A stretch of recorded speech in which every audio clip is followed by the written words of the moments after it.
There are names that appear once in history, and names that never leave. Empires rise and fall, dynasties collapse, revolutions erase bloodlines, but somehow this one endures. The Rothschilds.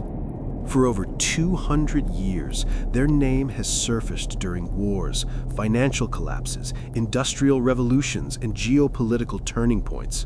Not on battlefields, not in elections, but behind the systems that decide who wins them.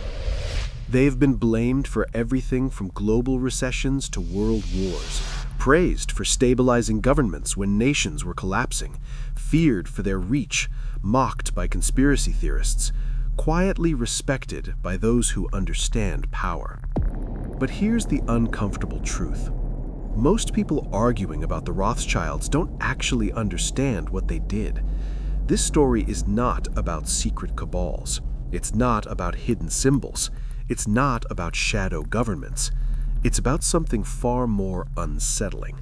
How one family understood systems before the world knew systems existed, and how that understanding allowed them to shape modern power without ever needing to rule.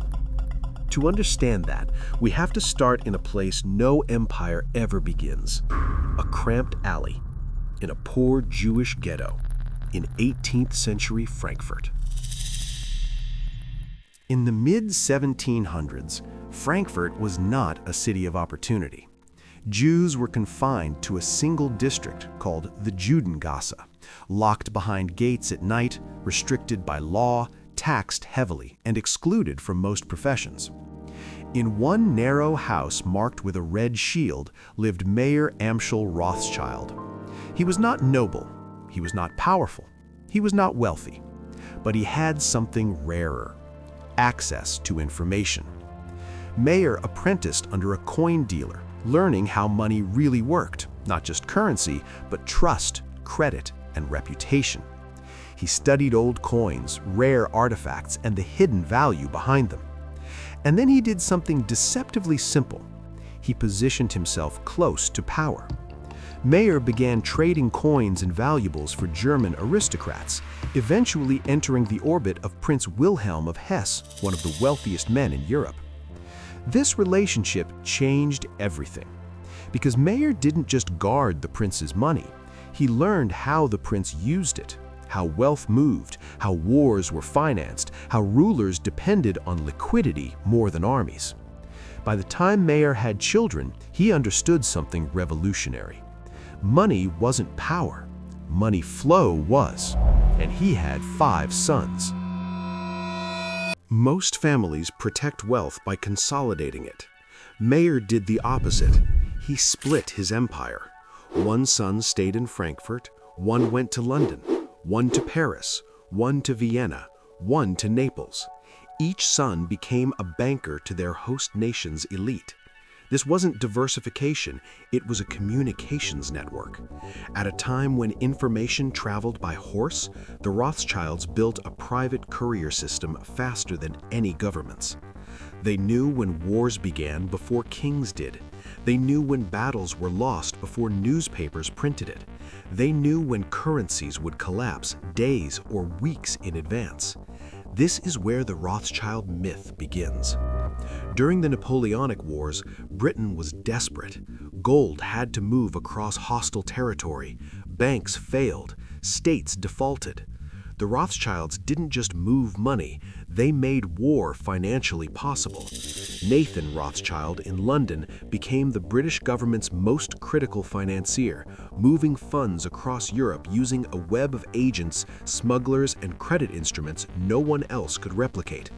And when Napoleon finally fell, the Rothschilds were already positioned on the other side of the outcome.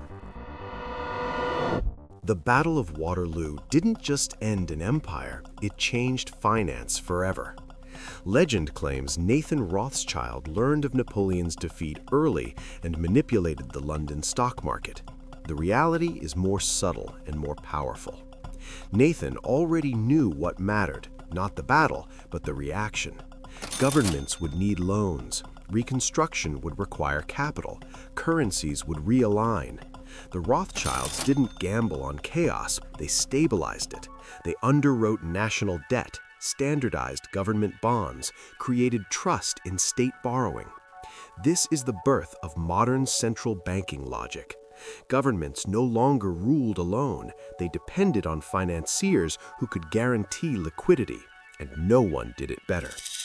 By the mid-1800s, the Rothschilds were financing railways, mines, infrastructure, canals, empires. They weren't kings, they were king-makers. Here's where people get it wrong. The Rothschilds didn't want control, they wanted relevance. They avoided titles, avoided political office, avoided visibility. Instead, they embedded themselves into systems that outlived governments. When monarchies fell, their loans remained.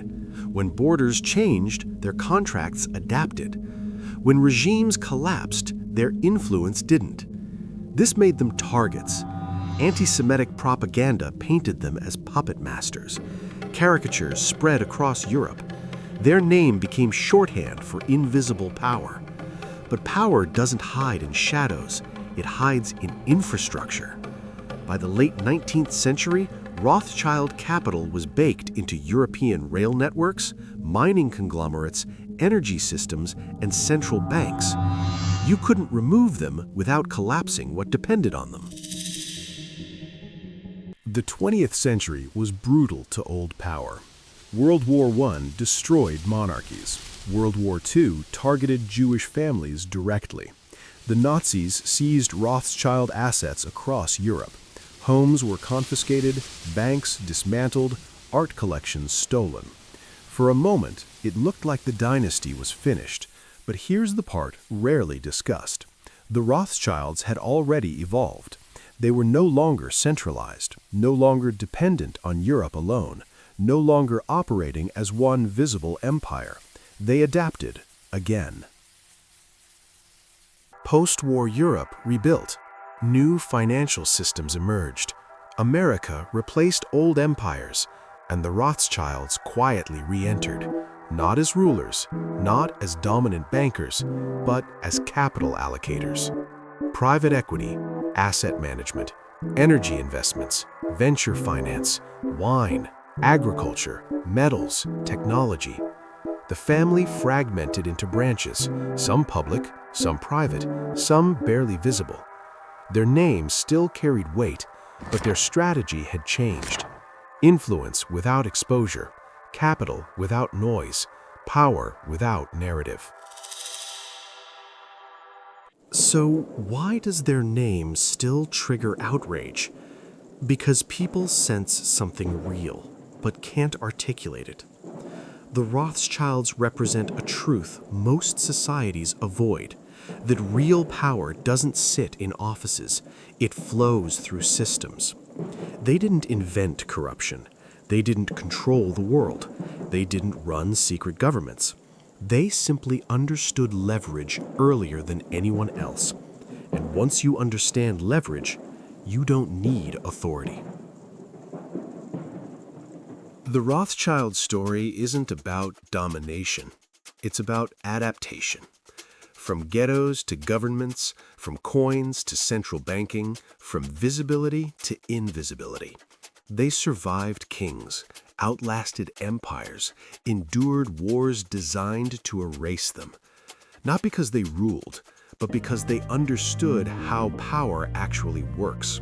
And once you see that, you realize the most dangerous forces in history aren't the ones screaming for control, but the ones quietly shaping the rules everyone else plays by.